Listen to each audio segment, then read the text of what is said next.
Imagine an empire where the law not only permitted but compelled the king to marry his own sisters in order to preserve the divine purity of the royal line.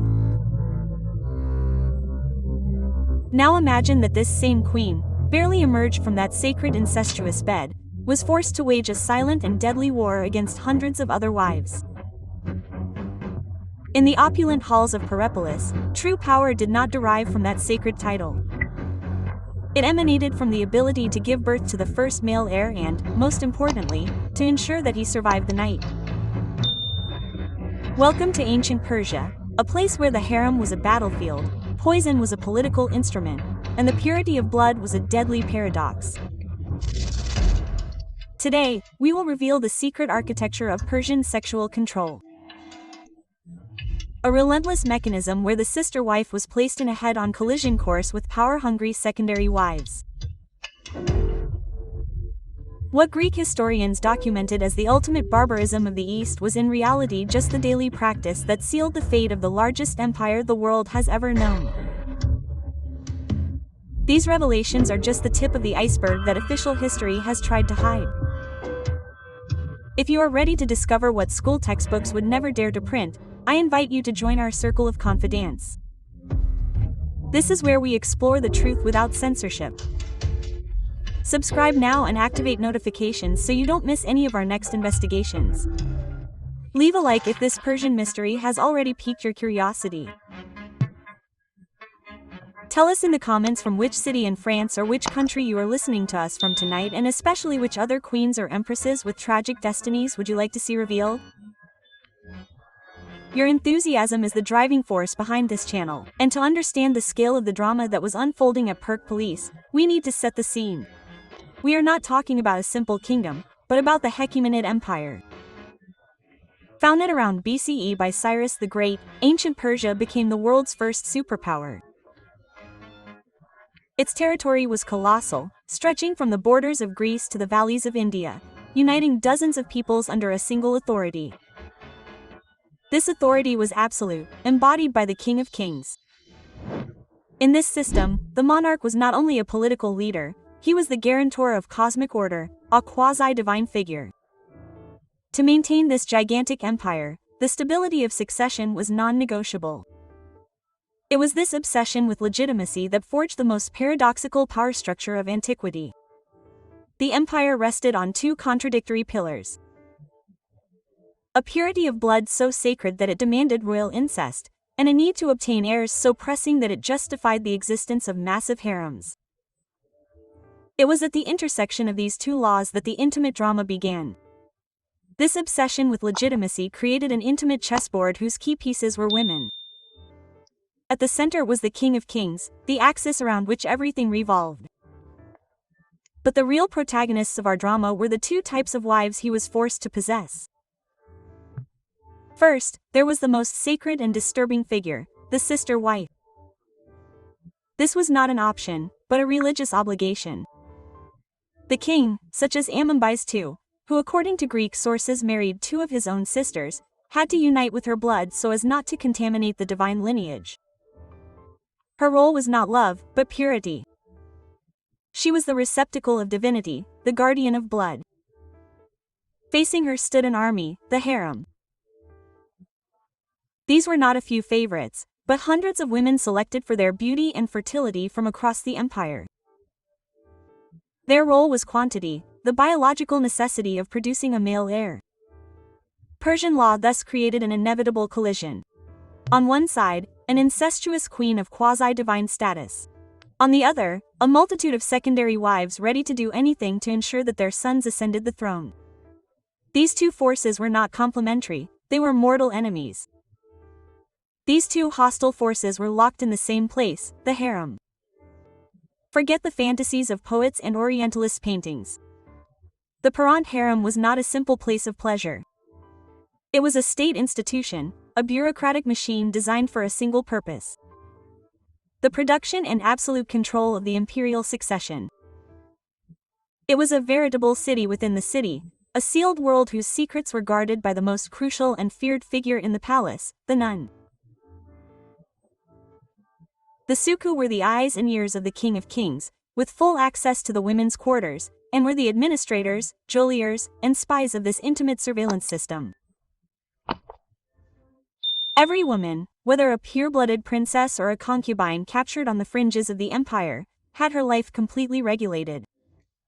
The archives, though fragmentary, and the testimonies of the Greeks, paint a clinical picture of this control. The royal physicians and the ENCS kept precise records of each woman's cycle. This surveillance had nothing to do with their well-being. It was a management of reproductive stock. Peak fertility periods were identified to optimize the chances of conception during a royal visit. But the real power within these walls often belonged not to the king himself, but to the queen mother. It was she who, having survived this very battlefield to place her own son on the throne, became the absolute mistress of the intrigues. She commanded the queens, managed the harem's colossal budget, and most importantly, decided who would have access to the king. She could promote a favorite or crush a potential rival. This was where the paradox began. Religious law, the Svaid Vedata, required incestuous unions. Kings like Cambyses, by marrying his sisters Atossa and Roxanne, were obeying a divine imperative, to maintain the absolute purity of blood.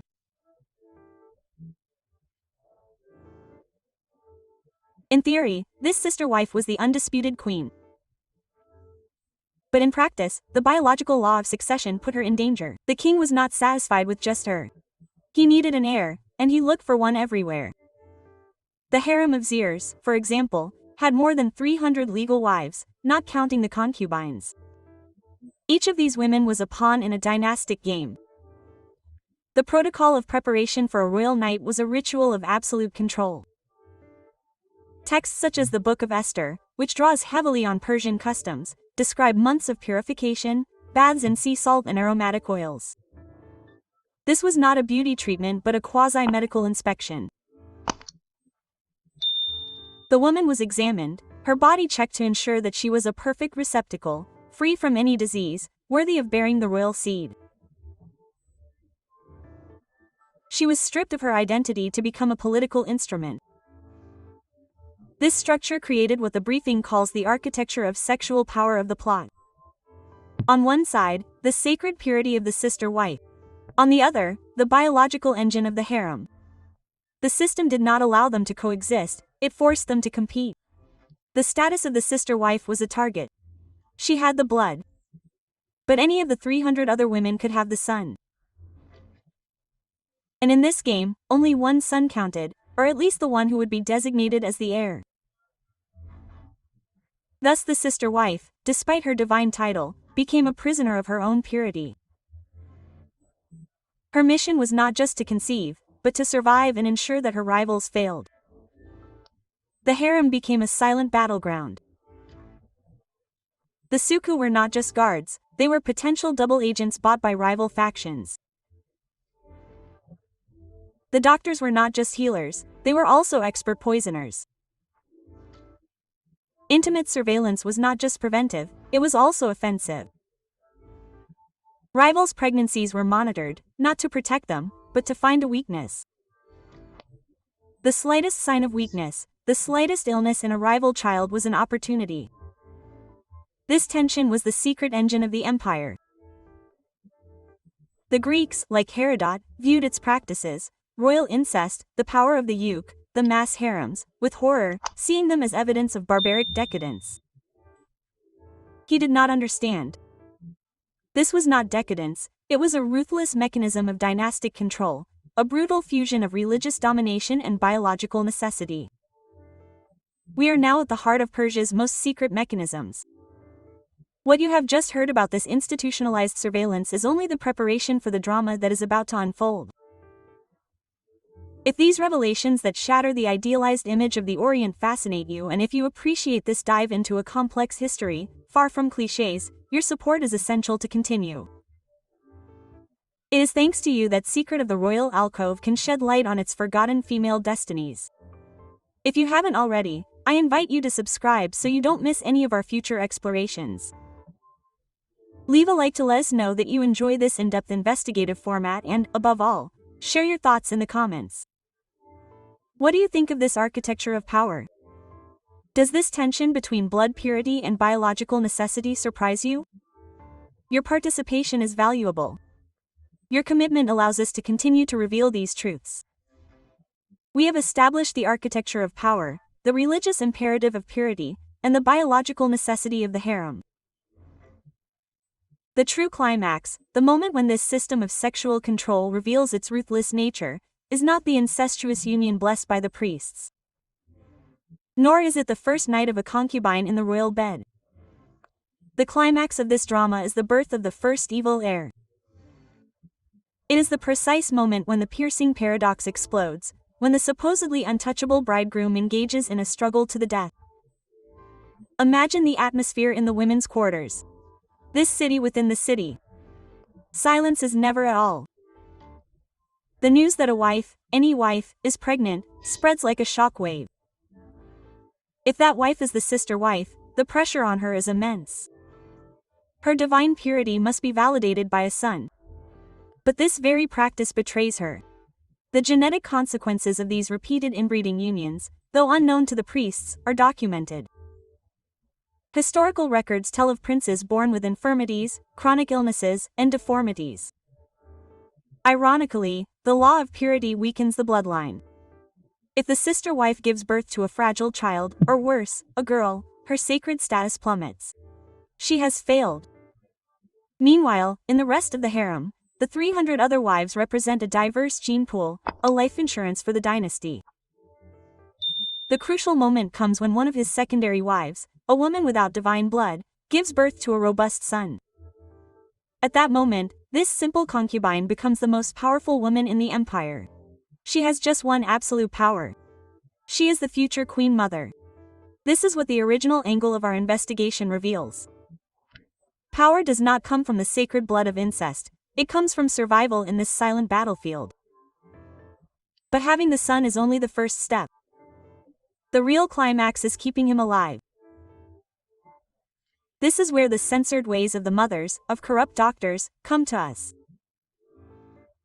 The harem is a place where intrigue, poisoning, and murder are commonplace. The newborn child becomes the target of all the others. The sister wife, humiliated by her biological failure, can use her influence to orchestrate the demise of this rival child. Even more dangerous, the other mothers, desperate to see their own sons ascend to the throne, take action. Records and testimonies report that mothers poisoned the sons of other wives to protect their own lineage. This was not a secret crime, it was standard political practice. The harem was a deadly training ground, and most disturbing is the testimony concerning the king himself. The King of Kings rarely intervened in these internecine wars. Some historians suggest that the monarch saw this brutal competition as a form of natural selection. He allowed his sons to be targets and his wives to be assassins. Only the most astute, paranoid, and ruthless princes survived to adulthood. These men who had seen dozens of their half-brothers poisoned to death before they were 20 were considered worthy of rule. The climax of the piercing system is thus this revelation: the sister wife, by her very purity, is often at a disadvantage. She is trapped by a religious law that conflicts with biological reality. True power belongs to the woman who not only gives birth to a healthy son but is also the most ruthless in eliminating all the others. The Greeks, horrified by these practices, saw only the barbarity of incest and the decadence of the harem. They failed to understand this central mechanism of control, a calculated fusion of religious purity and Darwinian biological warfare in which women were the weapons and children the victims. The climax of this biological warfare was not the end but the beginning of a new chapter. When a male child born to a secondary wife survived the minefield of poisons and plots of early childhood, a verification protocol was put in place.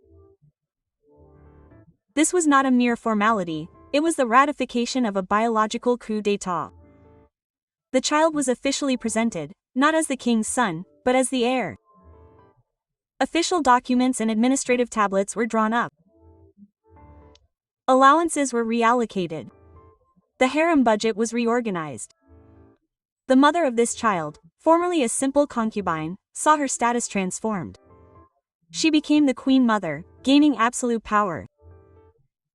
She received her own apartments, her own servants, and above all, her own bodyguards. Her protection became a matter of state, because she was no longer a woman. She was the mother of the victor. This rise was the direct consequence of her survival in this arena. The immediate consequences for the rivals were devastating. The sister wife, the guardian of divine purity, who had been legally forced into an incestuous marriage, saw her religious legitimacy crumble in the face of biological reality. She became what the angle of our investigation reveals, a relic. She retained her titles, her pomp, but she had lost the war of succession. She was now under the surveillance of her victorious rival. For the other harem wives whose children had not survived, silence was the order of the day. Their stories, their mourning, were systematically erased from the archives. To speak of a missing child was to accuse the new favorite, an act of treason punishable by exile or death. The harem, this silent battlefield, did not tolerate witnesses to these defeats. Systematic silence was the tool that guaranteed the stability of the new power. The long-term impact of these intimate practices shaped the political history of Persia. The surviving prince, the one who had avoided the poison of his aunts and the plots of his half-brothers, grew up in an institutionalized paranoia.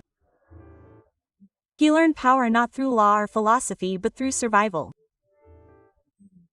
The Greek accounts so quick to denounce barbarism describe monarchs who were shrewd, ruthless, suspicious, and quick to execute. But this was not an Oriental character trait. It was the direct consequence of a childhood spent thwarting assassination attempts orchestrated by his own family. The harem selection system did not produce just kings, it produced ruthless survivors, trained to rule through the fear they themselves had suffered. The other major consequence was the creation of the new queen mother. The woman who had won this war became the true mistress of imperial power. Once her son was on the throne, she took control of the harem. She became the new guardian of the system. Having survived the poison herself, she knew exactly how to use it. She controlled access to her son, selected his future wives, and oversaw the next generation of competition. The cycle of sexual control, intimate surveillance, and deadly rivalry was thus perpetuated. The victim became the executioner, ensuring the continuation of the machine he had created. And the wife's sister, the law of blood purity, the incestuous obligation was not abolished. She remained the religious ideal. But her biological failure, often marked by deformities or genetic diseases in her children born of inbreeding, created a dynastic trauma. The king had respected the gods by marrying her, but the gods had not given him viable heirs. This is where the paradox reaches its climax. The very practice that was supposed to guarantee divine stability, incest, created instability, failed succession, forcing the empire to depend on the impure system, the harem. It was this tension, this state secret, that the Greeks never understood. They saw incest in the harem as both proof of decadence. The Persians, on the other hand, knew that it was a unique control mechanism where religion justified failure and biology crowned the winner. Queen M thus ensured the perpetuation of the system. But what is the lasting legacy of this peculiar architecture of power? The most profound and devastating impact was not inbreeding or murders in the harem. The impact was how this empire was perceived by its rivals. The Greeks, the Persians' sworn enemies, were the first to document these practices, but they did not do so as objective historians, they did so as propagandists. The king's obligation to marry his sister, the Givet Vedata, was seized upon by authors such as Herodotus not as a complex religious act but as the ultimate proof of Oriental barbarism. The massive harem with its hundreds of wives and eunuchs was not seen as a dynastic machine but as a symbol of decadence, lust, and subjugation, the very things that Athenian democracy claimed to combat. This legacy is a legacy of slander. The complexity of this dual mechanism of power, the paradox between religious purity and biological necessity, was deliberately flattened, transformed into a simple exotic horror story to justify Greek cultural superiority. Then came the physical destruction. When Alexander the Great conquered the Achaemenid Empire in 330 BCE, he not only defeated Darius I, he set fire to Persepolis. This fire, whether accidental or deliberate, was a monumental act of cultural censorship. The vast administrative archives, the Zoroastrian religious texts that explained the logic of blood purity, the harem records, all were reduced to ashes. The piercing legacy was erased.